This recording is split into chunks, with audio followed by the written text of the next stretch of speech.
Today we'll start the third chapter of history, that is the Delhi Sultans. Children, we will study the Indian history from such a perspective from where a big change occurs in the Indian administrative system, Indian rulers, Indian culture, and so on. Children, as while discussing about the Delhi Sultanate, first important thing is that how the Delhi Sultanate became an important center. Children, Delhi became the capital of the kingdom under the Tomara Rajputs. It was only under the rule of the Tomaras and Chauhans that Delhi flourished as an important commercial center. The city was inhabited by many Jainas merchants who also constructed a number of temples, coins that are known as Dehliwal that were also being minted here and that are in wide circulation. Delhi Sultanate, it played the most vital role in the transformation of Delhi into a capital which controlled the vast areas of the subcontinent. And all this happened during only the early 12th century. Children, when we are talking about the expansion of the Delhi Sultanate, it started from the garrison town to an empire. As in the early 13th century, there was no significant expansion of Delhi beyond the heavily fortified towns occupied by garrisons. It was only during the regimes of Ghayasuddin Balban, Alauddin Khilji, and Muhammad bin Tughlaq that Delhi saw expansion for the first time. The armies of Delhi Sultans had marched across a large part of the subcontinent till the regime of Muhammad bin Tughlaq. They defeated rivals, seized cities. The Sultanate collected taxes from the peasantry. This system but was also criticized by the elites and the authors of Tuareg because for them the new high class people were in fact low and base born. Children, when we are talking about the rulers of Delhi Sultanate, so the basic kinds of work that are being done by them included, especially by the Jainas merchants who were being known for the construction of a number of temples. The coins were being minted over there that are being called as Dehliwal that are in wide circulation. Children, when we are talking about the sultans of Delhi, so are important sources of information.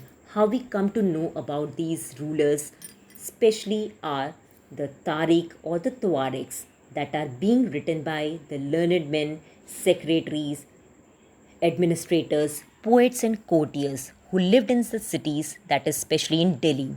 They were written for the sultans with an anticipation of getting the rich rewards. They also advised rulers on governance, emphasizing the importance of just rule based on the birthright and gender distinctions that are not shared by everyone.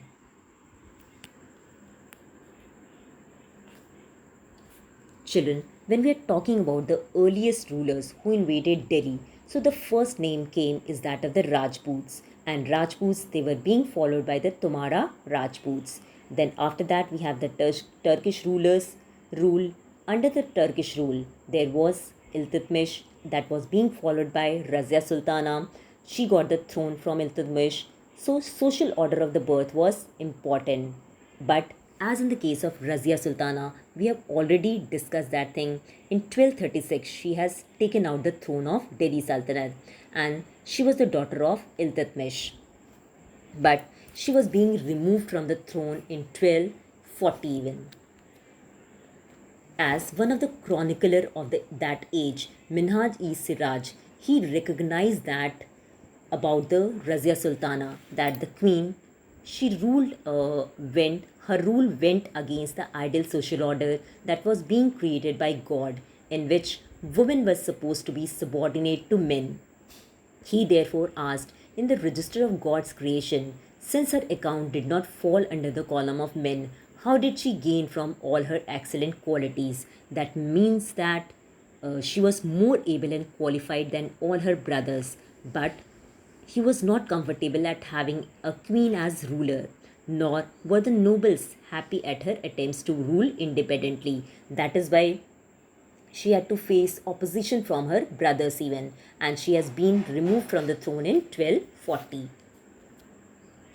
Children, when we have talked about the authors of Tuaregs as these are the learned men, those who used to give the advice to the rulers on the governance as well as on the importance of the just rule. So this was one of the example that has been written by an author of the Tuareg whose name was Fakhr-e-Mudabir, that shows the circle of justice, how the ruler has to have the just rule, in which he explained that a king cannot survive without soldiers, and the soldiers, they cannot live without salaries, and the salaries, it came from the revenue that has been collected from the peasants. But peasants can pay revenue only when they are prosperous and happy, and this only happens when the king promotes justice and honest governance.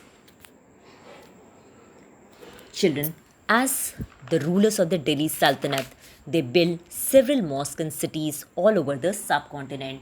The one of the mosque that was being built by the Delhi Sultanate rulers is that of the Quwait-e-Islam. It was built during the 12th century. It was an example of congregational mosque. Another example is that of the Begumpuri Mosque that was built by Muhammad bin Tughlaq. Another example is that of the Moti Ki Masjid that was being built by Sikandar Lodi. Children, as we are talking about the administration and the consolidation of the Delhi Sultanate under the Khaljis and Tughlaqs. So, Khaljis and Tughlaqs, they just only, like their predecessors, appointed military commanders as governors of territories of varying sizes.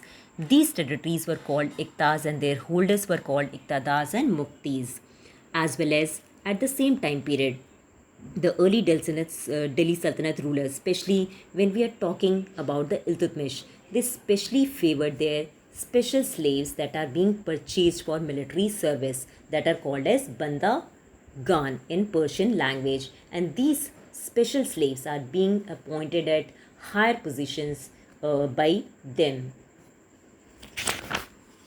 But when we are talking about the slaves, they were only being loyal to their masters and patrons, but they are not being as much as loyal to their heirs. So the new sultans, as we have discussed about the new sultans, the successors had their own servants.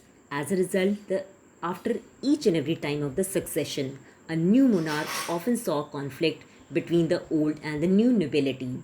So the patronage of these humble people by the Delhi sultans also shocked many of the elites and the authors of Persian Tuaregs. They criticized the Delhi sultans for appointing the low and base born to high officials.